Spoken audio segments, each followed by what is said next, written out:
మరింత విషయాలు మరియు కన్నుల పండుగగా జరిగే సిరిమానోత్సవ విశేషాలను ఇప్పుడు తెలుసుకుందాం.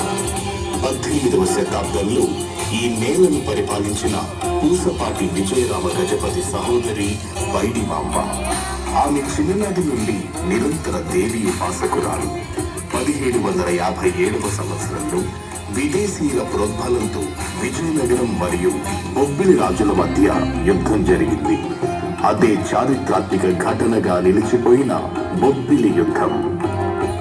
ఆ సమయంలో దేవి ఉపాసనలో ఉన్న పైడిమాంబకు తన అన్న విజయరామరాజు యుద్ధంలో మరణించబోతున్నాడని దేవి హెచ్చరించింది.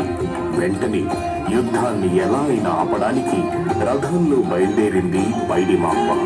కానీ మార్గ మధ్యలోనే అన్నగారు మరణించారన్న వార్త తెలిసింది. అది విని తాను కూడా ప్రాణాలు త్యజించడానికి నిశ్చయించుకుంది ఆ బంగారు తల్లి. బాధపడుతున్న రథసారథికి తాను దేవతై వెలసి ఈ విజయనగరాన్ని కాపాడుతానని, కోట వెనుక భాగంలో ఉన్న పెద్ద చెరువులో ప్రతిమగా దొరుకుతానని ఆలయం కట్టి పూజించమని చెప్పింది. అక్కడే ప్రాణత్యాగం చేసి దేవిలో లీనమైంది పైడిమాంబ. అనంతరం లక్ష్మవారి సహాయంతో పెద్ద చెరువును గాలించగా అమ్మవారు చెప్పినట్లుగానే ఆమె విగ్రహం బయటపడింది. అప్పటి నుండి పైడితల్లి అమ్మవారు విజయనగరంలో కొలువు తీరి ఎక్కడెక్కడి నుంచో వచ్చే భక్తులందరి కోర్కెలు తీరుస్తూ పూజలందుకుంటోంది. ప్రతి ఏడాది ఎంతో వైభవోపేతంగా అమ్మవారికి ప్రత్యేక రీతిగా సిరిమానోత్సవం సంబరం జరుగుతూ వస్తుంది.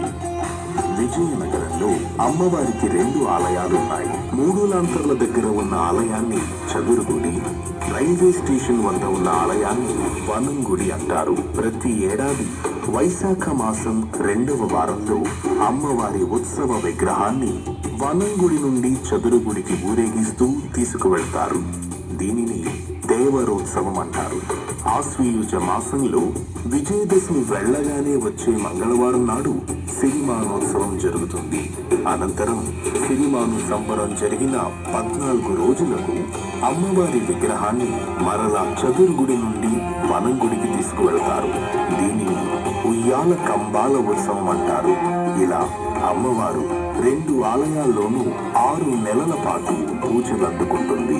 ప్రతి ఏటా పైడి తల్లి అమ్మవారి సిరిమానోత్సవాన్ని దర్శించడానికి ఉభయ తెలుగు రాష్ట్రాల నుండే కాకుండా ఒరిస్సా, మధ్యప్రదేశ్, మహారాష్ట్ర, బెంగాల్ ప్రాంతాల నుండి కూడా ఎంతో మంది భక్తులు తరలి వస్తారు.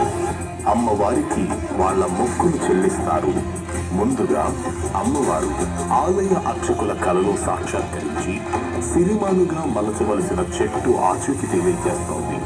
అమ్మవారు చింత చెట్టును మాత్రమే దీనికోసం ఎన్నుకోవటం విశేషం. అమ్మవారు సూచించిన విధంగా ఆ చెట్టును గుర్తించి యథావిధిగా పూజించి తీసుకువచ్చి సిరిమానుగా తయారు చేస్తారు. సిరిమాను సంబరం జరిగే ముందు రోజు తోళేళ్ల ఉత్సవాన్ని చేస్తారు. ఆ రోజు తెల్లవారుజామున అమ్మవారికి పాలాభిషేకం వంటి ప్రత్యేక పూజలు నిర్వహిస్తారు. పూసపాటి గజపతి రాజు కుటుంబీకులు సాంప్రదాయమానంగా పట్టు వస్త్రాలను పల్లకీలో తీసుకువెళ్లి అమ్మవారికి సమర్పిస్తారు.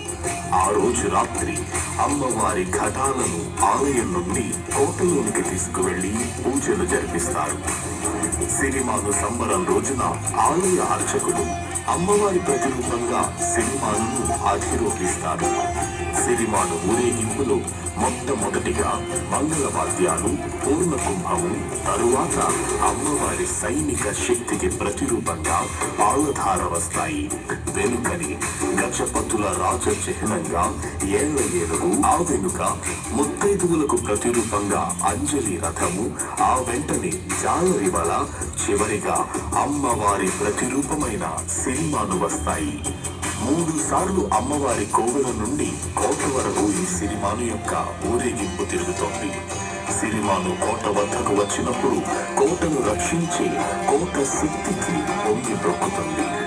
ఈ సిరిమాను తయారీలో ఏ విధమైన ఇనుప మేకులు ఉపయోగింపబడవు. అలనాడు పైడిమాంబ రథసారథి అయిన పతివాడ అప్పలనాయుడు గారి వంశస్థులే ఈ ఆలయ అర్చకులుగా సిరిమాను అధిరోహిస్తారు.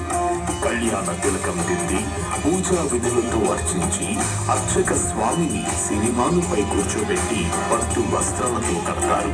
వారి చేతిలో ఒక విసనకర్ర, ఒక అద్దం ముచ్చడం సంప్రదాయం. సిరిమాను ఊరేగే సమయంలో భక్తులందరూ దారికి ఇరువైపులా నిలబడి అరటి పళ్ళును అమ్మవారికి నివేదనగా విసరటం ఆనవాయితీ.